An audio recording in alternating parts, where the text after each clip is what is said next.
Hello tout le monde, bienvenue à Coaching Live, donc format dans lequel je vous partage les clés de la guérison de l'anxiété en tant qu'ancien anxieux. Donc aujourd'hui, je voulais aborder un sujet particulier, un mécanisme que tu dois sûrement faire. Énormément de gens dans la population font ce mécanisme. C'est le fameux mécanisme de la gratification instantanée, mais une une sous-partie de ce mécanisme qui est énorme. J'ai fait une longue série de vidéos dessus cette semaine. L'utilisation du smartphone et plus précisément l'addiction au smartphone. Donc c'est clairement le cas maintenant. Vous êtes en train d'utiliser votre téléphone. On parle d'addiction, on ne parle pas du fait de juste utiliser son téléphone, on parle du fait d'être bloqué dans une addiction réelle au téléphone. Donc, je vais vous parler un peu de tout ça aujourd'hui parce que c'est un sujet tellement important dans le sens où ça peut énormément vous aider pour avoir des gros progrès. Donc là, ça va surtout intéresser des gens qui sont très mal et qui ont vraiment besoin d'un outil un peu extrême qui vous permettrait de vraiment progresser. Euh, mais vous allez voir, c'est un certain sacrifice. Alors, le pitch, c'est quoi? Aujourd'hui, donc dans les années 2025, tout le monde, hein, donc j'ai vu c'est 71% de la population, donc je pense qu'on enlève les seniors, on enlève les gens qui ne savent pas utiliser un téléphone, euh, 90% des gens sont addicts au téléphone. Et donc on va voir c'est quoi l'addiction, la définition empirique que moi j'utilise. L'addiction, dans le sens empirique du terme, c'est limiter le nombre de sources de choses qui te procurent du plaisir. D'accord? Donc, si tu as dans ta vie rien d'autre qui te procure véritablement une source de plaisir constante et vraiment importante à part le téléphone, tu as une addiction au smartphone. Donc évidemment, c'est un spectre, hein, tu peux avoir quelque chose à côté, mais plus tu réduis ce nombre à un, et que ce soit le smartphone, plus tu es addict à ton smartphone. D'accord? Donc vous allez voir, l'idée, c'est pas du tout d'arrêter d'utiliser ton smartphone. C'est pas du tout ça l'idée. L'idée, c'est de comprendre en quoi certains comportements sont addictifs et comment retrouver dans un équilibre. La clé là vraiment, ça va être retrouver l'équilibre. Donc je vais vous expliquer un peu tout ça et aussi vous expliquer comment ça affecte énormément. Ça affecte énormément votre vie de tous les jours et vous allez voir, oui, il y a des gros résultats à être sur son smartphone, mais voilà, c'est quand même un truc qui est assez difficile. Donc je vais vous expliquer un peu moi ce que j'ai fait et tous les effets que j'ai eu quand j'ai arrêté le smartphone. Donc j'ai eu plusieurs phases en fait dans ma vie, moi, où j'ai décidé de mettre de côté cette addiction au smartphone. Ça m'est arrivé 3 fois, en vérité.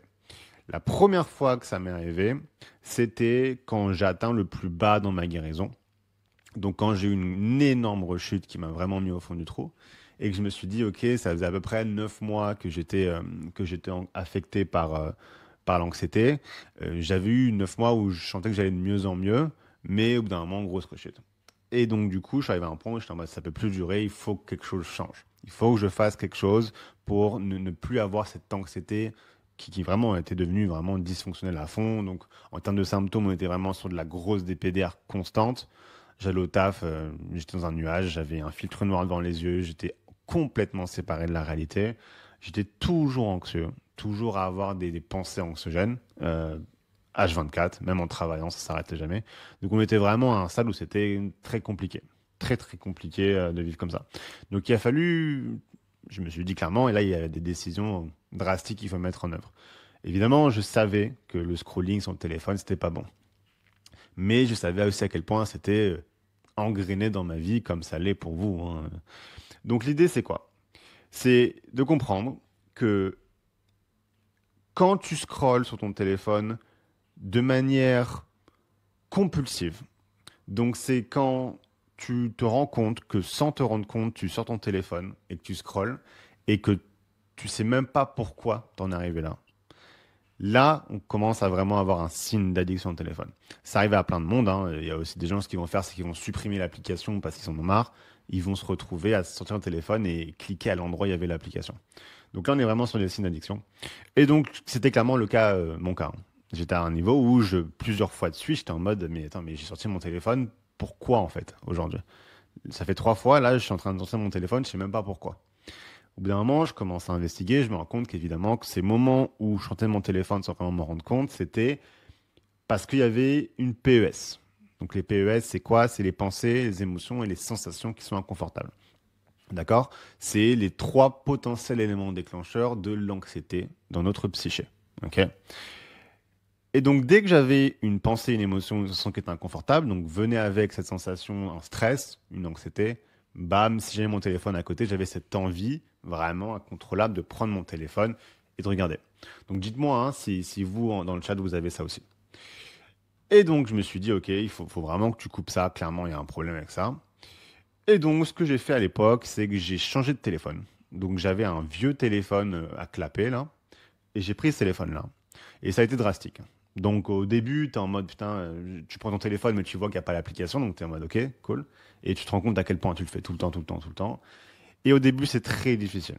Tu as des effets de sevrage, hein, donc je vais en parler de tout ça. Mais bref, donc je vous parle un peu déjà des bénéfices, après on parlera de comment y arriver, comment arriver au stade où, où tu te remets de l'addiction au téléphone. Et donc j'arrête, ça prend 2, 3, 4 semaines, et en fait, le mois qui a suivi cette décision, et les 3 mois après, parce qu'il y a eu d'autres décisions assez drastiques à ce niveau-là, c'est clairement le moment où j'ai le plus avancé dans ma guérison. C'est clairement le moment où j'ai eu le plus gros effet de contraste entre il y a un mois, je me sentais comme ça, et là maintenant, je me sens comme ça. Il y a un mois, j'étais à ce niveau-là, perdu dans mon anxiété, avec cette impression que ça se finira jamais. Et là, je vois clairement des bénéfices et des progrès qui sont énormes. Donc vraiment pour vous dire à quel point c'est d'une importance cruciale et que c'est d'une efficacité qui est cruciale. Pourquoi? Tu, en fait, désentraînes du coup ton cerveau à avoir recours à un CCR physique, tout simplement.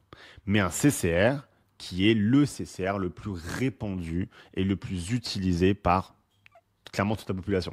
Donc heureusement, il suffit pas, un CCR c'est pas suffisant pour avoir un trouble anxieux, mais quand tu es déjà anxieux et que tu as un CCR comme ça, clairement une énorme partie de ton anxiété est générée par ce CCR. Et donc, un CCR, c'est quoi? C'est une façon d'obtenir le soulagement de, justement, du stress qui est provoqué par une pensée, une émotion ou une sensation inconfortable. D'accord? Le téléphone, ça marche très très bien. Pourquoi ça marche très très bien le téléphone? Pour soulager une pensée, une émotion, une sensation qui est angoissante pour vous. Parce que ça génère de la dopamine. Tout votre téléphone, les applications qui ensuite sont sorties dessus, comme TikTok, comme Instagram, etc., ils ont un job, c'est de capturer le plus ton attention. Comment ils font ça? En trouvant des mécaniques qui sécrètent de la dopamine en toi. Donc clairement, hein, la mécanique qui est sortie il y a quelques années, qui a vraiment raflé toute la mise à ce niveau-là, c'est le format Reels. Le format scrollé, là vous êtes en train de suivre un live, il vous suffit de faire un geste de pouce, vous avez une autre vidéo, une autre sécrétion de dopamine, etc. Donc on est clairement sur un mécanique qui a été inspiré de mécanique des casinos. Donc quand vous faites une machine à sous, c'est la même chose. Donc il y a le côté où tu arrives directement sur l'application, tu as déjà une vidéo qui t'est offerte. Tu n'as pas à la rechercher par un thème ou quoi. Tu as une vidéo qui t'est présentée à toi.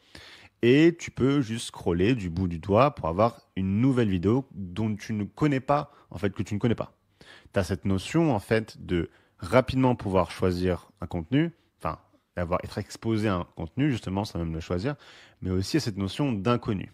L'inconnu, justement, ton corps connaissant le fait qu'il suffit d'un geste pour avoir accès à une nouvelle information que tu ne connais pas, c'est la sécrétion de dopamine fois un milliard. Et donc, chaque fois que tu scrolles, bam, tu sécrètes, tu sécrètes, tu sécrètes, tu sécrètes, tu crées une cascade, en fait, de sécrétion de dopamine que toi, tu n'enjoy pas forcément, mais qui ton cerveau est clairement en train de faire. Donc, ton cerveau, il sécrète de la dopamine. Il la draine, en vérité. Et donc, tu as tout un système qui va se produire autour de ça, d'accoutumance, évidemment. Et c'est là qu'on va commencer à voir les mécaniques de l'addiction.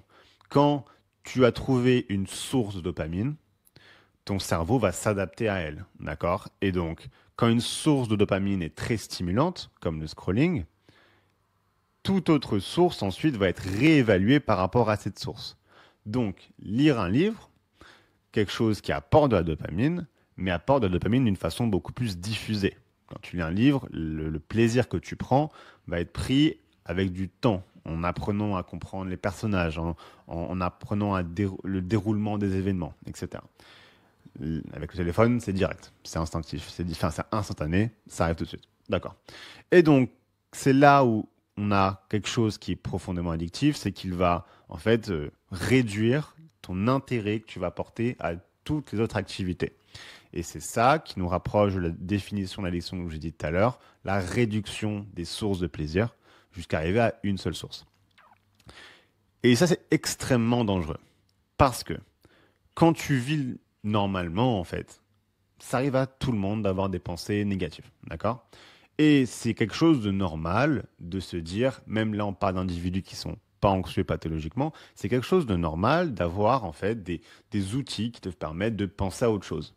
Donc, je sais pas, t'es triste aujourd'hui, le fait d'aller faire du sport, le fait de jouer un peu aux jeux vidéo avec des potes, le fait de lire un livre, ça va te faire penser à autre chose et donc ça te fait aller mieux en fait. C'est normal en fait, c'est normal comme truc. Mais en fait, avec le téléphone, l'addiction au téléphone, tu te retires ça. Parce que ton cerveau s'habitue à la quantité de dopamine du smartphone, ce qu'il te donne. Et du coup, tout le reste ne t'apporte plus du tout ce qu'il faut pour être distrait, en fait, de cette pensée négative que tu as. C'est ça qui mène, en fait, à vraiment une détérioration de ton état mental parce que il n'y a plus rien qui marche pour en fait masquer ce truc, masquer cette pensée, émotion, sensation qui crée une angoisse derrière. Et donc c'est là où, oui, en général, les clients que j'ai qui sont vraiment au fond du trou, quasiment tous, ils ont ce mécanisme-là, qui est vraiment le mécanisme le plus vénère qui va vraiment te maintenir au fond. Et quand tu arrives à un stade, donc je pense que beaucoup d'entre vous ont dû vivre ça, ces moments où tu es clairement déprimé, dans ton lit, et tu ne te sens de faire rien, en fait, à part scroller sur ton téléphone. Tu sens, dites-moi en commentaire, hein, tu sens que tu as l'énergie pour rien faire, sauf une chose qui te paraît faisable, prendre ton téléphone. Et là, c'est la merde. Là, tu es vraiment arrivé à un stade où c'est très compliqué. Parce que tu es addict au téléphone. Et donc, si ce coaching live peut au moins une d'entre vous, vous faire prendre la décision qui est drastique de se défaire l'addiction au téléphone, j'aurais réussi ce soir parce que ça va faire un avant-après qui sera, mais vous vous rendez pas compte. Vraiment, vous vous rendez pas compte. Vous pouvez pas imaginer à quel point vous pouvez vous sentir mieux en enlevant ce mécanisme. Et donc voilà. Donc comment ça se produit? Maintenant, je vais vous faire un peu l'historique de moi, ce qui m'est arrivé. Et quand j'ai arrêté cette addiction, donc je vous l'ai dit, ça fait 3 fois que je prends la décision d'arrêter le smartphone. La première fois, c'est comme je vous ai raconté, quand j'étais au fond du trou et que je me dis il me faut une solution drastique. Donc grâce à ça, j'ai pu clairement faire le plus gros progrès de toute ma guérison en l'espace de 1 à 3 mois. D'accord? Après, je suis arrivé à un stade où je suis rentré dans ce qu'on appelle le flou de guérison. Donc pendant 1 ou 2 ans, je savais plus si j'étais vraiment anxieux ou pas. À la fin de ces 2 ans, j'étais clairement plus anxieux du tout. J'avais plus de troubles pathologiques. Et donc là, tu te relâches un peu, évidemment. Tu vas retester des choses qui ne sont pas bonnes pour toi. Et donc là, je me suis remis un peu dans le scrolling. Donc ça arrive un moment où je déménageais en plus, c'est quand je revenais en France, etc. Donc je me suis remis au scrolling. Ça a duré que quelques mois, parce qu'assez rapidement, je me suis rendu compte, attends, là, tu vois que tu es moins heureux, tu as moins de motivation. C'était pas de l'anxiété qui était revenue, mais c'était peut-être une agitation mentale parfois quand même. On n'est pas jusqu'à l'anxiété, mais une agitation mentale. Donc je sentais que, ok, ça revenait. Donc là, j'ai repris la décision de reprendre mon ancien téléphone, donc le fameux téléphone à clapet. Et là, j'ai ressenti encore ce bénéfice que ça a eu. C'est là où j'ai pris des décisions dont je suis très heureux aujourd'hui, d'avoir mis en place dans ma vie des hobbies. Donc moi, ce que je trouve vraiment bénéfique dans ma vie, c'est que j'ai une diversité de hobbies qui m'intéressent énormément. Donc pour vous raconter, moi, mes hobbies, c'est le sport. J'adore la calisthénie, d'accord? J'ai aussi un hobby artistique qui est que je peins des figurines Warhammer. Donc si on a dans le chat qui sont pareils, on représente. Donc un truc très artistique qui est vraiment à l'opposé total de la gratification instantanée. Quand tu fais un truc artistique, c'est pénible au début, il faut apprendre les compétences artistiques pour réaliser ton œuvre. Après, il faut réaliser ton œuvre, ce qui met beaucoup de temps. Et c'est seulement quand tu as réalisé ton œuvre et qu'elle est prête que là, tu as la dopamine qui enfin te récompense. C'est une sacrée dose, tu es vraiment content de toi, mais c'est ce qu'on appelle l'inverse de la gratification instantanée, la gratification retardée.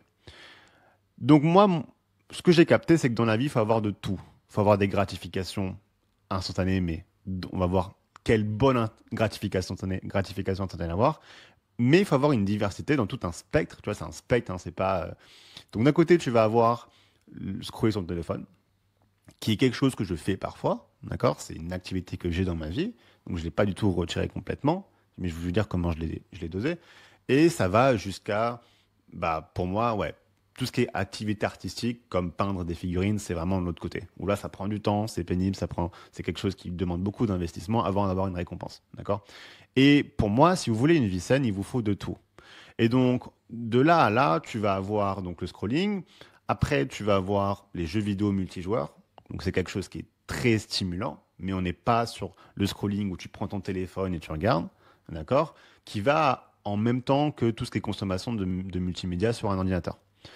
La différence, et c'est là le premier conseil que je vais vous donner, entre le téléphone et l'ordi, même si vous faites exactement la même chose, donc même si vous avez la même application, si vous consommez le même contenu sur le même réseau, donc TikTok par exemple, le fait d'utiliser TikTok sur un ordinateur et le fait d'utiliser sur un smartphone, c'est pas du tout pareil. Pourquoi? Parce qu'un ordinateur, il n'y a pas du tout l'aspect compulsif. Ce que je vous expliquais tout à l'heure, qui est le fait de pouvoir le sortir à n'importe quel moment. Le téléphone, si. Donc c'est le premier conseil que je vous donne, donc vous pouvez noter. Arrêtez d'utiliser vos applications, donc supprimez-les, mais de votre téléphone. Et vous pouvez parfaitement continuer de les utiliser sur un ordinateur, en fait. TikTok, là, je ne vous dis pas d'arrêter TikTok. Je vous dis juste là, au moins prenez un mois pour tester, de supprimer l'appli du téléphone, mais continuez à utiliser TikTok depuis votre ordinateur. Et vous allez voir que vous allez pouvoir créer en fait des sessions, ce qu'on appelle des sessions, définies dans le temps. Où vous dites, là, je vais scroller 1 heure sur TikTok, mais je vais le faire sur mon ordi.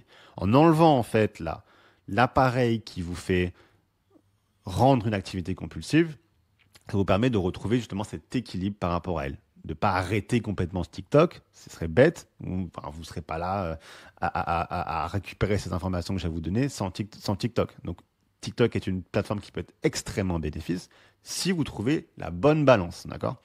Donc c'est le premier conseil. Arrêtez d'utiliser l'application sur le téléphone, mais sur l'ordinateur. Donc on aura quand même du coup une activité qui est avec une gratification qui est assez instantanée, mais qui au moins n'est plus compulsive. Donc ayez ça dans votre vie. Après, on trouve un truc au milieu. Donc au milieu, on va retrouver le sport. D'accord? Le sport, c'est quelque chose qui demande de la motivation. Ça peut être relou. Mais dès que tu es au sport, tu te sens mieux. Assez rapidement, c'est assez... tu remarques en fait les endorphines qui viennent avec l'effort physique. Ça marche aussi pour la marche, pour la course, donc il y a plein de sports différents. Mais de manière générale, évidemment, avoir une activité sportive dans sa vie, c'est un truc que tu mets au milieu, où tu sais que ouais, quand tu vas aller, tu vas clairement penser à autre chose, ça va clairement te faire sentir mieux. Mais voilà, il y a quand même une certaine dose d'investissement à avoir par rapport à cette activité. Et puis après, on rentre dans les activités que moi j'appelle créatives. Ouais, créatives, donc qui peuvent être ludiques ou artistiques, à vous de voir, mais où il y a un effort de votre part pour développer une compétence. Donc apprendre la guitare, apprendre à peindre, apprendre à faire de la musique, apprendre à chanter, apprendre à faire de la danse. Donc c'est là où on va retrouver tous les cours que vous allez faire en communauté, donc des cours de danse, des cours de salsa, des cours de cheval, je sais pas, peu importe, vraiment il y a plein de trucs possibles à faire. Donc c'est là ça devient intéressant, d'accord? Là on va vraiment avoir un hobby qui va avoir un énorme aspect positif dans votre vie, mais qui va demander un investissement de votre part. Et ça au début c'est chiant, d'accord? Donc je prends mon exemple à moi. Moi, quand j'ai commencé la peinture, donc vraiment on est sur un truc tout à droite, c'était très difficile pour moi au début. De me motiver à le faire, d'avoir envie de le faire, c'était très très difficile. J'ai vraiment dû faire un effort. Donc là, on est sur le deuxième conseil que je vais vous donner qui est très important. Notez-le. Prenez conscience de l'effort à faire au début. D'accord? Il y a même un concept qu'un philosophe qui s'appelle Danko, que je suis beaucoup, Donc, si vous êtes anglophone, vous comprenez l'anglais. Dan Koe, D-A-N-K-O-E, c'est clairement un mec qui m'a beaucoup appris. Lui, il parle de ce qu'on appelle le seuil de perception. Le seuil de perception, c'est quoi? C'est que quand tu t'engages envers une nouvelle activité, tu vas avoir un degré croissant de pénibilité à accomplir la tâche. Donc, par exemple, tu veux commencer les jeux vidéo, par exemple. Donc, tu joues à un jeu multijoueur. Au début, tu sais pas jouer. Tu dois apprendre donc à jouer, d'accord? Et donc, tu te fais tuer tout le temps, tu perds souvent. Et donc, c'est très négatif comme expérience. Il y a un côté positif de la découverte, mais il y a quand même un côté qui est négatif. Et justement, le plaisir de la découverte atténue un peu la souffrance. Mais au bout d'un moment, la découverte disparaît. Et donc, c'est vraiment une histoire d'acquérir le skill, quoi. Mais si tu persistes et que tu continues à t'engager dans l'activité, donc c'est là où il y a besoin clairement de volonté, une force de motivation, une décision que tu prends de je vais faire cette activité, tu vas arriver à un point, donc justement le seuil de perception, où la pénibilité, d'un moment à l'autre, ça se fait assez brutalement, disparaît pour devenir que un enjaillement en fait. Tu vas franchir un cap ou d'un coup, tu vas aimer et tu vas comprendre en quoi cette activité est bénéfique pour toi.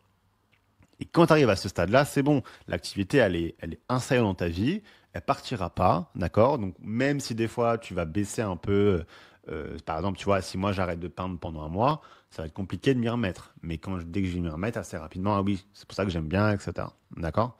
Donc, ayez conscience de ça. Ayez conscience que là, c'est à la fin de cette vidéo, vous décidez du coup d'arrêter le scrolling. Il faut que vous compensiez par autre chose, évidemment. Vous allez gagner tellement de temps dans votre vie qu'il va falloir occuper ce temps. D'accord? Donc, trouvez un hobby. Prenez conscience de la pénibilité de l'engagement envers ce hobby au début. C'est extrêmement important. Parce que j'ai pas envie qu'il y en ait parmi vous qui sont en mode OK, ça a l'air super cool, je me lance. Et dès que vous vous lancez dans ce nouveau hobby que vous avez choisi, vous êtes en mode ah, c'est pénible et tout ça, j'arrête. Je pensais pas que ça allait être aussi dur, j'arrête. Non, ça va être pénible au début. Votre motivation va être très compliquée. D'accord? Donc voilà. Maintenant, le troisième point que je vais vous aborder, c'est le côté qui est vraiment important parce que il y a un effet, pas négatif, mais un certain disclaimer que je dois faire vis-à-vis de vous par rapport à tous les effets de manque que vous allez avoir en arrêtant de scroller. En fonction évidemment de à quel point vous êtes addict au téléphone. Ça arrive à ma troisième décision d'arrêter l'addiction au téléphone qui est récemment en ce moment en fait. Donc là j'ai sorti le gros lot, mais en ce moment, là, en ayant recommencé TikTok, c'est devenu mon activité évidemment. J'ai vos messages à répondre, j'ai vos commentaires à répondre, mes vidéos à uploader, etc. J'ai repris, malgré toute ma volonté, une addiction à mon téléphone. D'accord? Mais bon, c'est un CCR parmi aucun d'autre que j'ai, donc ça m'a pas suffi pour redévelopper mon trouble anxieux. Mais ça a clairement baissé mon niveau de vie, dans ma capacité à éprouver des moments de plaisir assez étendus. Parce que quand tu as une addiction à un truc comme ça, ce qui est hyper chiant, ça t'empêche d'obtenir des moments de pur plaisir grâce aux autres sources de plaisir. D'accord? Donc, par exemple, si tu es addict au téléphone, tu pourras jamais éprouver un plaisir intense pour une autre activité comme une activité artistique ou sportive ou quoi. C'est ça l'un des plus gros trucs horribles de l'addiction au téléphone. C'est que ça rend tout naze, en gros. Ça rend tout naze. Ou ça diminue énormément le plaisir que tu peux ressentir dans notre activité. Donc vous voyez encore à quel point c'est important du coup de s'en défaire. Vous voyez l'impact, surtout en tant que personne vulnérable émotionnellement, l'importance de prendre une décision comme ça. Ceci étant dit, quand tu arrêtes une source de plaisir qui est clairement devenue la seule, ton cerveau va avoir beaucoup de mal. D'accord? Ton cerveau va mal comprendre. C'est comme quand vous avez arrêté un CCR. Je pense que parmi d'entre vous, il y en a qui ont dû déjà arrêter des CCR. Ok?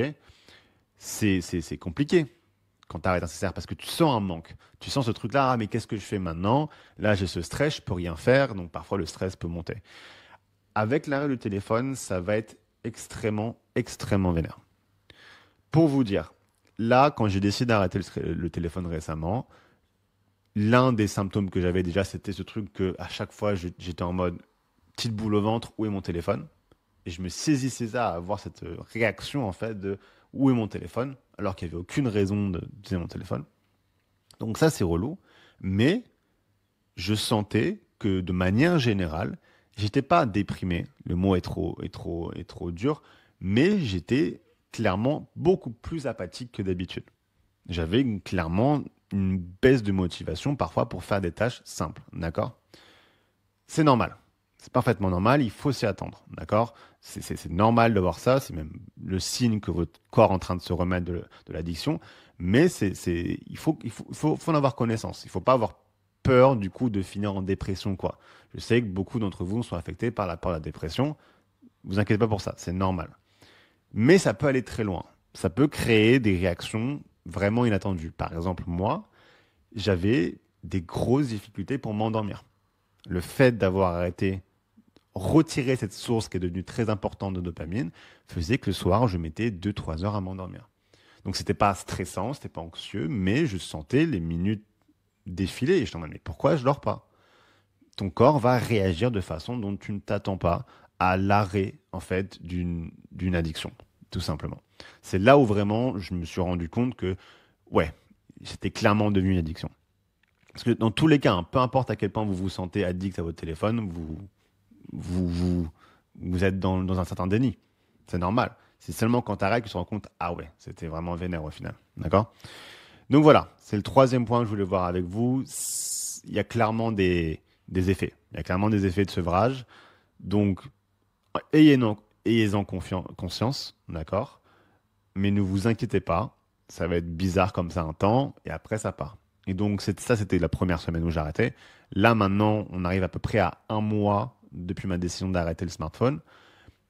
Et là, c'est bon. Là, clairement, je sens encore, parfois, il y a un jour où je ne vais pas du tout utiliser, un autre jour où je vais quand même l'utiliser. Donc là, je me dis, attends, fais gaffe, reviens à ton truc. Mais là, je ressens ma motivation, ma créativité, mon espace mental revenir, mon envie pour faire des choses différentes revenir. Là, les gars, ça va vous paraître fou, hein, mais ça fait le troisième live que je fais avec vous. C'est un nouveau format. Le coaching live, c'est un nouveau format. Ça, je ne l'ai jamais fait avant. D'accord? Je me suis toujours dit que je n'avais pas le temps. C'est pas vrai. J'ai toujours eu le temps de le faire. Mais en fait, cette addiction que j'avais à mon smartphone me privait de l'espace de faire ça. D'accord? Donc, si je suis là aujourd'hui à faire ce live avec vous et que vous êtes sur YouTube en train de revoir cette vidéo, parce que j'ai créé tout un système de rediffusion par rapport à tout ça, si vous bénéficiez de ce format, c'est parce que j'ai pris la décision d'arrêter mon smartphone. Ce n'est pas une coïncidence.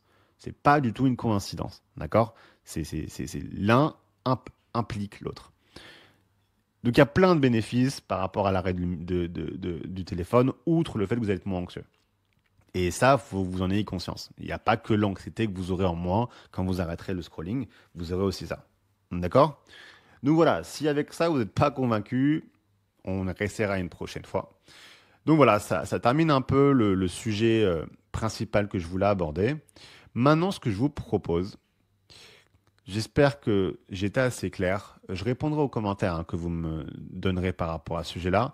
J'ai fait une vidéo là, une série de vidéos qui a, je sais, pas bien marché parce que c'est pas un sujet qu'on a envie dont on a envie de se renseigner, mais qui explique tout ce que j'ai dit en détail. D'accord? Donc j'ai fait une série de 5 vidéos. Donc si vous voulez plus de détails après le live, vous pourrez aller sur mon profil et les 5 dernières vidéos, sauf la dernière, parlent de ça. D'accord? Parlent de l'addiction au smartphone et comment s'en remettre. Ok? Maintenant, ce que je vais faire, comme je vous ai promis, je suis en retard par rapport à vos messages privés. Donc, pour tous ceux qui m'envoient des messages dans le chat, je suis désolé. J'avais dit en fait dans ma story que cette fois, ce que je vais faire, c'est répondre à vos DM. Donc, il y a beaucoup de gens parmi vous qui m'envoient des DM. Ça devient beaucoup pour répondre, mais je me suis dit justement, autant utiliser le live pour lire en détail vos messages, de façon anonyme évidemment. Parce qu'à chaque fois, dans vos messages, vous me parlez un peu de votre histoire, vous me parlez un peu de votre profil. Donc peut-être que le fait de faire ça, les gens parmi vous qui viennent avec des questions, vous allez pouvoir vous identifier à ces gens qui m'envoient des messages et peut-être que ma réponse pourra du coup vous aider vous. Donc le premier message que je reçois, donc de Charlène. Charlène, 36 ans. J'ai vécu ma première crise d'angoisse il y a 2 ans. Depuis, j'ai tout fait pour travailler sur mon anxiété et pas de crise depuis 1 an. Je vais beaucoup mieux malgré de temps en temps des symptômes qui reviennent, mais rien de méchant. Quand on reconnaît les signes. Par contre, depuis quelques mois, chaque soir, quand je me mets au lit, une fois allongé, c'est la même chose. Sensation de vertige, de fourmis dans la tête qui me réveillent en sursaut à l'endormissement. Par contre, là, ça devient très gênant une fois endormi. Ça se passe, avez-vous déjà entendu de ça? Est-ce que c'est un symptôme de l'anxiété? Est-ce que c'est un problème de cristaux d'oreille? Si vous pouvez me renseigner, merci à vous cordialement. Donc là, déjà, avant de répondre à la question, ce qu'on va remarquer dans le message de Chacha, c'est qu'elle a fait de la recherche sur Internet. Donc elle a cette inquiétude des cristaux d'oreille, ce qui est clairement a été obtenu par des recherches sur Internet. Donc on a encore un argument pour l'arrêt de la recherche sur Internet. Maintenant, ça me dit clairement quelque chose. C'est quelque chose que moi j'ai vécu et que beaucoup de mes clients ont vécu. Ces espèces de spasmes, en fait. Ces espèces d'idées bizarres que tu as au moment de t'endormir. C'est un truc que j'ai remarqué vers la guérison de mon anxiété. Au moment de m'endormir, je sentais que mes pensées devenaient très bizarres. Et ça me marquait. J'avais ce truc-là, mais pourquoi je prends des choses aussi bizarres? Ça ne fait aucun sens. Tellement bizarre, ça m'angoissait. En fait, je pourrais même pas vous décrire aujourd'hui les pensées que j'avais. C'était très bizarre et c'était angoissant. Et j'avais aussi parfois des spasmes, donc ces fameux, on se réveille en sursaut, justement, au moment de s'endormir. Et j'ai eu des clients avec qui j'ai travaillé qui m'ont raconté la même chose. Je n'ai pas l'explication scientifique par rapport à ça. Par contre, l'explication empirique, je l'ai, c'est qu'il y a clairement un rapport avec le contrôle. Un anxieux a besoin d'être dans le contrôle. Un anxieux, quelqu'un avec un trouble pathologique de l'anxiété, est quelqu'un qui a un besoin exagéré de contrôle.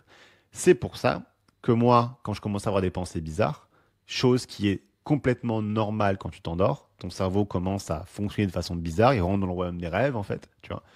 Toi, tu te dis, ça devient trop illogique pour moi, j'aime pas, parce que ça devient bizarre. Les pensées deviennent un peu bizarres. Et à côté de ça, il y a le fait de s'endormir, tout simplement. Quelqu'un qui veut être dans le contrôle ne veut pas s'endormir au profond de soi. Il est en mode, je ne peux pas rentrer dans ce stade de non-contrôle. S'endormir, c'est quelque chose qui fait, c'est clairement une forme de lâcher prise. D'accord? Tu lâches prise pour t'endormir. Tu ne veux pas t'endormir sans lâcher prise. C'est pour ça que les gens avec l'anxiété ont autant de mal à s'endormir. Donc, si vous êtes comme Charlène, faites un point sur votre besoin de contrôle. D'accord? Mettez un peu une lentille sur ce problème qui sera de voir le problème sous la lentille du contrôle. En quoi mon besoin exagéré de contrôle arrive là? Qu'est-ce qui me déplaît vraiment qui en fait est autre chose qu'une perte de contrôle? Vous verrez qu'en fait, il n'y a rien de grave à cette situation. C'est pas grave de se réveiller avec des sursauts comme ça. C'est pas grave d'avoir des pensées bizarres avant de dormir. Ce qui est grave, c'est que vous avez une interprétation de la chose qui est grave et du coup, c'est la base de l'anxiété, c'est que tu y réagis, ça crée de l'angoisse, du coup après tu deviens vraiment anxieux et du coup là c'est vraiment un problème. Et donc du coup, tu affectes ton anxiété à ce qui l'a provoqué, alors qu'en fait la vraie anxiété c'est ta réaction à cet élément déclencheur. Donc voilà. Donc oui, j'ai déjà entendu parler de ça. Oui, c'est normal. Donc là, je vous rassure, mais bon, c'est chiant. Mais oui, c'est normal. Moi, j'ai déjà eu ça. Mes clients ont eu ça. La méthode, c'est la même que tous les autres éléments déclencheurs contre lesquels tu travailles. Tu examines ta réaction face à eux. Tu regardes comment tu réagis avec du contrôle par rapport à ça, de la certitude par rapport à ça et de la réassurance par rapport à ça. Donc toi, tu peux clairement identifier par exemple que tu as fait de la recherche sur Internet par rapport à ce problème-là. Regarde les autres CCR que tu as fait. Donc regarde les 22 mécanismes. Dis-toi, OK, par rapport à ce problème que j'ai en ce moment, lequel des mécanismes je mets en place? Et tu fais comme tous les aspects de ton angoisse en fait. Là, on est sur un exemple concret où en fait, clairement, si tu as mieux depuis un an, c'est que tu as mis en place une méthode CCR. Donc, tu as mis en place une façon de examiner tes problèmes via la lentille du CCR. Donc, pas juste voir les angoisses que tu as comme des angoisses, mais voir la réaction de contrôle, de certitude, de réassurance que tu as par rapport à elle. Et tu as fait en sorte de t'indiquer quels CCR tu avais et donc comment les arrêter. Donc c'est là où, avec ce travail, que tu te rendras compte que du coup, ouais, il faut que tu arrêtes de faire de la recherche sur Internet par rapport à tes symptômes, etc. D'accord? Deuxième question, je vais essayer d'être assez complet, mais quand même d'enchaîner pas mal de vos messages. Ok, donc j'ai Benjamin qui me dit: bonsoir, j'aimerais essayer de guérir de l'angoisse et du stress et de l'anxiété. Ça va faire 2 ans depuis la mort de mon papa que j'ai des palpitations cardiaques, le cœur qui s'emballe et ça fait peur. J'ai toujours peur de mourir. La nuit, je pense toujours à la mort. Pouvez-vous m'aider, s'il vous plaît? Merci beaucoup. Donc ton cas, Benjamin, il est très fréquent. Je pense que beaucoup de gens là dans le chat vont se reconnaître. Ça, c'est le cas classique où tu as un élément émotionnellement traumatisant. Donc j'en ai parlé, il y a plusieurs événements émotionnellement traumatisants qui déclenchent un trouble anxieux. Un des, un des événements cause beaucoup de cas de troubles anxieux, c'est le décès d'un proche. Le décès d'un proche vous plonge dans une souffrance où votre corps va réagir en se disant j'ai tellement souffert là, c'est tellement une souffrance énorme ce que je vis, que plus jamais ça. Et c'est ça qui va cristalliser votre besoin de contrôle, de certitude, de réassurance pour ne plus jamais vous sentir comme vous vous êtes senti au moment du deuil de votre proche. Et forcément, avec le décès d'un proche, vient le sujet de la mort, évidemment. Et donc, du coup, une peur de la mort arrive, une hypocondrie, etc. Donc, toi, ton cas, c'est clairement de la cardiophobie, mais au final, c'est une hypocondrie. Tu as une peur centrale qui est la peur de la mort. Beaucoup de gens ont cette peur-là. Et du coup, tu mets en place des mécanismes de contrôle, de certitude et de réassurance au fait que tu ne vas pas mourir, du coup. Tu vas t'assurer que tu ne vas pas mourir. Et pour vraiment contrarier au maximum cette peur-là, tu as un symptôme psychosomatique de l'anxiété qui est l'un des premiers à arriver, qui est que quand tu es stressé, tu sécrètes du cortisol. Du coup, le cortisol excite ton système sympathique cardiaque. Du coup, ton cœur va plus vite. C'est littéralement la deuxième réaction. Stress, cortisol, cœur qui va plus vite. Donc, c'est une chaîne de réaction qui est hyper claire. C'est pour ça qu'autant d'anxieux sont cardiophobes, d'accord? Et donc, du coup, toi, tu as une interprétation de ce qui t'arrive. Donc, ça peut être une sensation de palpitation, ça peut être des extrasystoles. Donc, vous savez, avec vos recherches, de toute façon, que l'extrasystole, c'est bénin. C'est juste que quand tu actives avec de la cortisol ton système cardiaque, tu vas avoir des trucs qui vont se passer, d'accord? Et tu peux te focaliser dessus et, du coup, par intelligence kinesthésique, ne penser qu'à ça. Mais les règles restent les mêmes. Encore une fois, est-ce que tu fais de la recherche sur Internet? Est-ce que tu fais des rendez-vous médicaux excessifs? Est-ce que tu vas souvent voir des cardiologues pour la troisième fois pour faire vérifier que les tests soient négatifs et tout ça? Et après, tu vas avoir des mécanismes nécessaires cognitifs par rapport à la peur de la mort. Donc, tu me dis que tu passes souvent des nuits à penser à tout ça. D'accord? Je peux te garantir que ces nuits blanches que tu passes, on peut les fragmenter en mécanismes nécessaires que tu vas faire. Donc, peut-être tu vas faire du crystal bowling, tu vas penser au futur, tu vas faire du chercher à comprendre, tu vas imaginer qu'est-ce qu'il y a après la mort, tu vas faire de la réassurance neurolinguistique, donc tu vas dire en boucle des phrases comme oui, après la mort, c'est le paradis, je sais pas, oui, j'ai pas mouru, etc. Donc, tu peux clairement identifier ces phrases que tu te dis sous leur mécanisme nécessaire cognitif. D'accord? Donc, fais ce travail-là. Commence par identifier les mécanismes physiques que tu fais par rapport à ta peur de la mort. Donc, c'est les 11 premiers mécanismes, d'accord? Tu auras sûrement la recherche sur Internet. Arrête ça. Les rendez-vous chez le médecin, arrête ça. Les compléments alimentaires aussi, arrête ça. Commence par ça. Une fois que ça c'est fini, là, tu peux te mettre sur les... Si c'est vraiment encore là, là, tu fais le travail sur les cognitifs. Donc, avec le journaling, l'effet Game of Thrones, je vous laisse voir les vidéos que je fais par rapport à ça. D'accord? Mais oui, un cas très très fréquent. La cardiophobie après c'est un proche, j'ai beaucoup ça en coaching. Euh, après, j'ai Jade. Bonjour Arthur, je regarde tes vidéos et j'ai vraiment besoin de toi. J'ai 21 ans, je suis en couple avec mon copain depuis que j'ai 17 ans. Je savais qu'il m'aimait et que j'étais une priorité à ses yeux. Pourtant, moi, je n'ai jamais été dedans, je le quittais plusieurs fois, etc. D'accord. Sans cause exacte, je trouvais des excuses, puis début 2025, j'ai décidé que je n'avais plus envie de le voir, donc j'étais la plus distance possible, et au bout de 4 mois, il me demande si je veux arrêter d'être avec lui. Donc ça, Jade, on est clairement sur une anxiété relationnelle. Donc j'ai des cas parfois où des gens vont se créer un doute, en fait, de est-ce que j'aime mon copain, est-ce que j'aime ma copine, mais c'est une espèce de dualité en fait entre le fait qu'ils savent clairement qu'ils l'aiment et qu'ils sont clairement attirés, mais il y a ce questionnement existentiel derrière. Là, on est sur un cas d'anxiété classique. C'est faux, du coup, puisque tu l'aimes et tu le sais, et que clairement, bah, avant qu'il y ait ces questions existentielles, tout allait bien. Mais à côté de ça, tu as tout ça. Donc là, gère le problème comme une crise existentielle, comme une angoisse existentielle, donc avec les nécessaire. Dans ton cas, par contre, Jade, j'ai l'impression qu'en fait, depuis le début, tu es juste pas amoureuse. Il n'y a juste pas la chose, le facteur X qui fait que tu es amoureuse. Et dans ce cas, malheureusement, il n'y a rien que tu puisses faire. À part évidemment arrêter la relation. Tu vois, genre, même pour lui, c'est pas OK, tu vois. Lui, il mérite, tu vois, même si toi, tu l'aimes pas, il mérite d'avoir quelqu'un qui l'aime. Et toi aussi. Toi, tu mérites d'être amoureuse de ton mec, en fait. Tu mérites vraiment d'avoir cette sensation de, ah oui, je suis amoureuse de mon mec et je suis hyper content de l'avoir, etc. Donc là, la réponse, elle est cruelle, mais elle est simple. Il faut que tu mettes fin à la relation. Et ça va être dur au début. Je pense que tu dois avoir un problème de dépendance affective. Donc là, c'est lié à ton anxiété. Tu as une mauvaise façon de gérer les émotions négatives, dans le sens où tu les fuis. Et donc, cette rupture, je te le dis d'avance, va te forcer en fait à te confronter à tes peurs et à vraiment être sérieuse sur l'arrêt nécessaire et à justement subir des effets de sevrage. Quand tu vas quitter ce mec-là, oui, tu vas avoir ce côté où tu auras plus cette anxiété du coup par rapport à tout ça, parce que c'est une anxiété pour toi, mais momentanément, temporairement, tu auras cette peur de comment je vais faire maintenant? Là, je sens que je suis pas bien, il n'y a personne pour moi, je me sens seul, etc. Ça fait partie de la vie. Mais tu as 21 ans, tu as toute ta vie devant toi, tu as largement le temps de faire ça. Et puis clairement, là, on est sur ta première relation. Donc c'est aussi ça qui est compliqué. Tu ne connais que cette relation-là. Tu penses qu'il n'y a que cette relation-là. Tu as du mal à imaginer notre relation. Tu passeras à autre chose un jour. Et puis lui aussi. Ça peut être très difficile pour lui aussi. Ce sera difficile pour vous deux, je pense. Mais ça l'est déjà. Lui, il voit très bien que tu n'es pas à fond.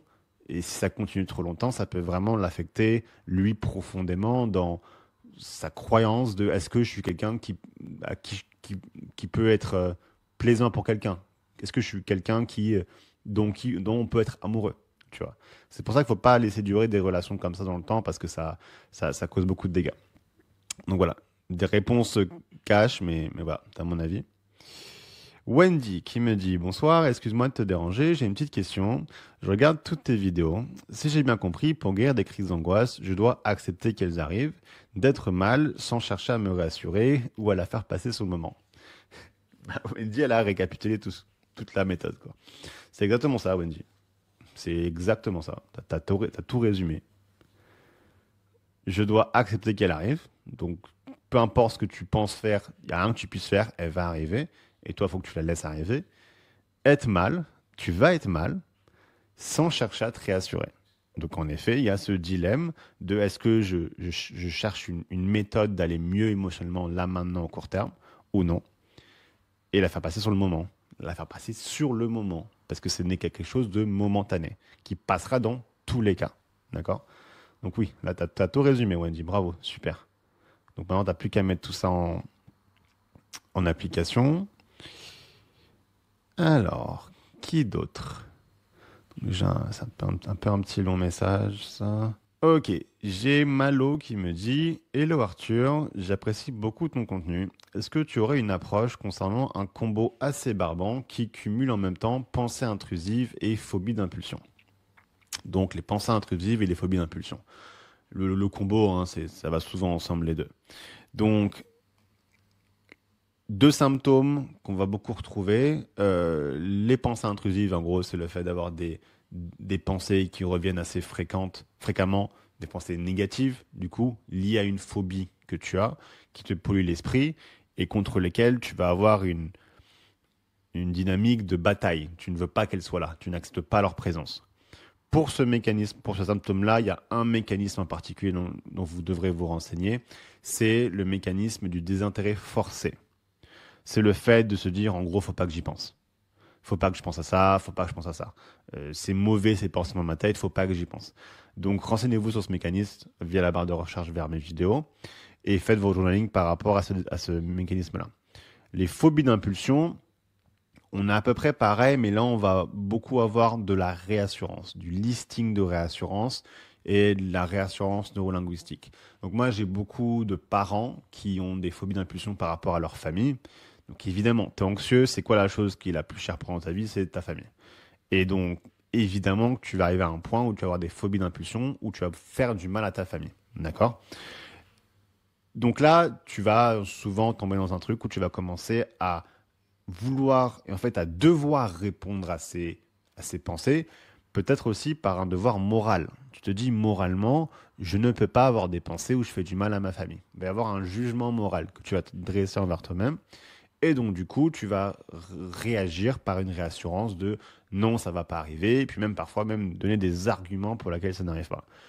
Donc là, ce qu'il faut déjà ce que tu fasses, c'est que tu travailles sur ces deux CCR, identifie-les bien, note bien dans ton journaling les phrases exactes que tu te dis quand tu fais soit de la réassurance non linguistique, soit les signes de réassurance, qui est en fait la seule chose qu'il faut faire pour n'importe quel mécanisme, en fait, c'est noter les phrases que tu te dis, tout simplement. Et après, prends le temps, prends le temps vraiment de regarder le problème sous ce côté moral, ou en fait, de comprendre que oui, c'est pour une raison morale que tu veux pas accepter la présence de ces pensées dans ta tête. Et donc, c'est là où il faut que tu captes que ce qu'on apprend en pleine conscience, qui est que tu n'es pas tes pensées. Toi et tes pensées, vous êtes deux choses déliées, en fait. Et d'arrêter d'interpréter la présence d'une pensée comme quelque chose qui te définirait toi, quelque chose qui définirait ton identité. Ton identité n'a rien à voir avec les pensées que tu as. Absolument pas. C'est des choses qui n'ont aucun rapport. Ça arrive, moi ça m'arrive encore, à n'importe quel post-anxieux ou personne qui n'a jamais connu l'anxieux, on a tous des pensées bizarres des fois. Des pensées très bizarres, des pensées qui peuvent être immorales, surtout. Mais juste les gens sont en mode c'est qu'une pensée, évidemment que je vais pas agir, mais ils n'ont pas besoin de se le dire, tu vois. Oui, c'est désagréable, j'aime pas avoir ces pensées comme ça dans ma tête, mais j'ai rien à faire. Parce qu'on a arrêté de se juger moralement pour ça. Donc voilà, une petite piste par rapport à ces deux pensées-là. Mais tout ce qui va être, ouais, tout ce qui va être invasif, tout ce qui va être euh, phobie d'impulsion et tout ça, il y a aussi beaucoup une recherche de certitude. C'est peut-être une question que tu as auquel tu voudrais la réponse, ou peut-être une peur que tu as dont tu cherches la certitude qu'elle ne se produira pas. D'accord? Ça arrive souvent, ça, avec tout ce qui va être un symptôme chronique. Les insomnies aussi, c'est comme ça. Quand tu es insomniaque, il y a une recherche vraiment profonde de certitude. Tu veux savoir exactement quelque chose à 100%. Donc ça, petit truc en plus. Je vais reprendre une question. Et après, ce qu'on fera, hein, c'est que vu qu'il y a autant de questions, le live de la semaine prochaine, je ferai un truc dédié aux messages. Donc ceux qui sont présents sur le live, envoyez vos messages. Hein, si j'ai pas répondu, envoyez-moi en DM. Vous inquiétez pas. Envoyez-moi en DM et puis la semaine prochaine, revenez et puis je répondrai à vos questions. D'accord? Dernière petite question. Désolé hein, si je peux pas vous répondre tout de suite. Il faudra être patient, je suis désolé. Je comprends que ça peut être frustrant, mais vous aurez votre réponse. Ok.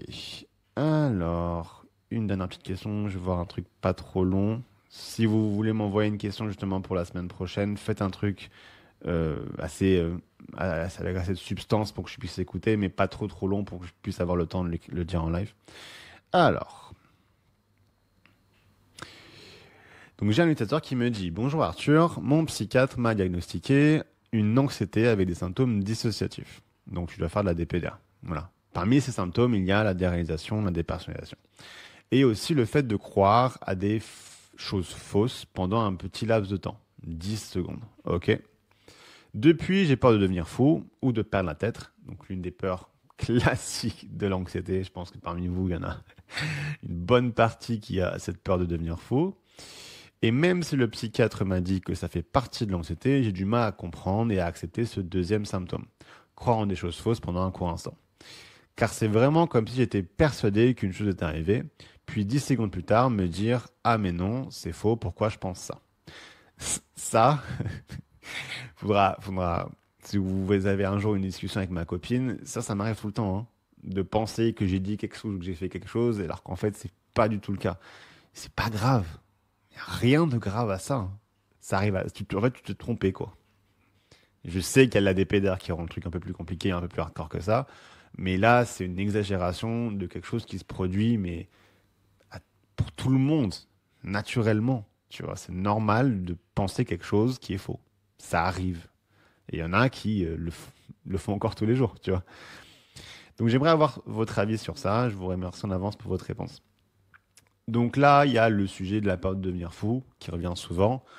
Donc Première étape, c'est comprendre que c'est normal hein, d'avoir cette peur-là. La peur de devenir fou, c'est évidemment logique en fait d'avoir cette peur avec à quel point les symptômes de l'anxiété sont vénères et notables et déstabilisants. Il faudrait être fou pour ne pas avoir peur de devenir fou. Et donc, il faut comprendre ça, comprendre que ça fait partie de ta peur. Et donc, quand tu identifies une peur, c'est intéressant parce que tu peux du coup voir quel CCR tu fais par rapport à cette peur. Donc, si on reprend le template de journaling dont je vous parle tout le temps, première étape, vous listez vos peurs. Donc là, tu pourras mettre j'ai peur de devenir fou. Deuxième étape, tu prends chaque peur, tu la notes au-dessus de ton journal, donc de la feuille, et là, tu vas te dire j'ai peur de devenir fou, alors je cherche à me réassurer en trois petits points. Et là, tu fais ton brainstorming pour répondre à cette question. Une fois que tu l'as fait, j'ai peur de devenir fou, alors je veux être sûr de ne pas devenir fou en trois petits points. Et là aussi, tu fouilles toutes les manières dont tu veux être sûr. Et dernière chose, j'ai peur de devenir fou, alors je veux contrôler que je ne devienne pas fou. Et là, tu regardes les façons dont tu contrôles. C'est vraiment la même méthode à chaque fois, quoi. Et, euh, et après, toi, du coup, ce qu'il faut te gérer, c'est aussi apprendre à gérer tes réactions à la DPDR. Il y a trois étapes à la guérison de la DPDR. La première, donc, c'est comprendre que c'est une DPDR, et donc d'arrêter d'explorer la piste de la schizophrénie, de la maladie mentale qui n'est pas un trouble d'anxiété, et comprendre que voilà, c'est l'anxiété, c'est causé par un surplus de cortisol dans le sang, c'est normal, c'est comme ça que ça fonctionne. Une fois que tu as le bon diagnostic, tu dois passer par une étape qui est intermédiaire où tu continues à vivre de la DPDR, parfois de manière très intense, tu vois, mais tu n'y réagis plus. Que tu t'acceptes que tu es comme ça et que tu arrêtes d'y réagir. Et tu arrêtes de lui trouver une solution. C'est vraiment ça qui est critique. Deuxième étape, c'est vivre la DPDR, continuer de la vivre, mais cette fois sans lui chercher de solution. D'accord? Et troisième étape, c'est le fait d'arrêter d'avoir la DPDR, d'arrêter d'avoir ces moments où tu te sens que tu as une DPDR, et du coup de ne pas y réagir. Mais là, du coup, tu n'auras rien qui fera que tu réagiras ou tu ne réagiras pas à quelque chose. La deuxième étape, elle dure longtemps. C'est le corps de ta guérison. Mais pourtant, c'est une étape dont beaucoup de gens ne veulent pas en fait traverser. Tu penses en fait, peut-être que tu te dis dans ta tête, je vais trouver une méthode pour rapidement, c'est souvent ça, facilement et sans peine et sans douleur, sans avoir à accepter quelque chose que je ne veux pas accepter, je peux faire disparaître ma DPDR. C'est pas comme ça. Tu dois passer par une étape où tu es en mode je suis OK avec ça. Parce que quand tu y penses, la DPDR, c'est le fait d'être séparé de la réalité. D'accord? Ça t'est déjà arrivé. Je sais pas quel âge tu as. Ça arrive à n'importe qui d'avoir des moments où tu es séparé de la réalité, mais c'est pas négatif. Donc, je sais pas si tu as déjà été en soirée un peu arrosé avec des potes ou quoi. T'es séparé de la réalité, mais c'est positif. D'accord? Donc, c'est pas ça le problème de la DPDR. Le problème de la DPDR, c'est que ça contrarie ton besoin de contrôle. Donc, tu as ton besoin de contrôle que tu as trop gâté, qui là, il est pas content parce que tu perds le contrôle, ça c'est sûr. Et ça, tu n'aimes pas. D'accord? Donc voilà. Donc, il y a une interprétation à changer. Et le fait de changer cette interprétation va te permettre de rentrer dans cette deuxième étape où tu vas vivre pendant un petit moment encore. Et j'ai pas de date à donner, je suis désolé. Il faut que tu acceptes que tu n'as pas de date de fin, cette DPDR, mais elle s'arrêtera un jour où tu as la DPDR, mais tu arrêtes de trouver une solution contre elle. Tu arrêtes de te battre contre elle. D'accord? Et c'est comme ça que tu arrives à t'en sortir. Parce que la DPDR, c'est un peu ça peut être un blocage, en fait. Ça peut être quelque chose qui va te bloquer dans, dans ta décision positive de ta guérison. D'accord? Tu n'as pas envie d'arrêter tes CCR parce que tu es en mode non, mais la DPDR, elle est trop importante. Et tu te dis, oh, les CCR, ça, je verrai plus tard. Tu vois? Non, arrêter les CCR, c'est ça qui va te faire que tu vas être moins en DPDR. Mais il faut aussi, en plus de ça, changer l'interprétation de la DPDR qui te reste. D'accord? Sinon, tu peux être comme des gens, et ça arrive à certaines personnes, où techniquement, tu n'as plus de DPDR. Mais juste le fait d'être distrait, parfois j'en ai déjà parlé, tu penses que c'est de la DPDR et du coup tu recrées l'angoisse pour rien, quoi. Donc si tu arrives déjà au stade où es capable d'avoir de la DPDR et sans considérer ça comme un problème, tu peux considérer ça comme un problème, mais sans chercher une solution pour le résoudre, c'est ça la clé, c'est ça que tu vas permettre d'aller de l'avant. D'accord? Donc voilà les amis, j'ai une notification là. Donc, il va falloir que, ouais, ils me disent que mon live va terminer dans 3 minutes. Donc, je vais arrêter là. Vous inquiétez pas, hein, si vous m'avez envoyé votre message, la semaine prochaine, j'y réponds. Donc, je vous donne rendez-vous à 21h30.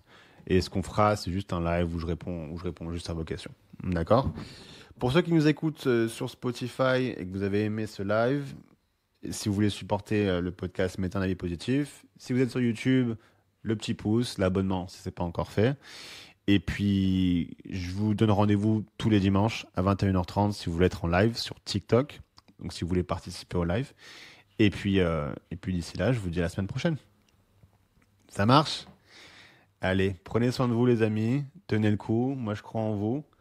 Encore un jour de plus où on fait un pas en avant contre l'anxiété. Et puis, on finira par arriver. D'accord?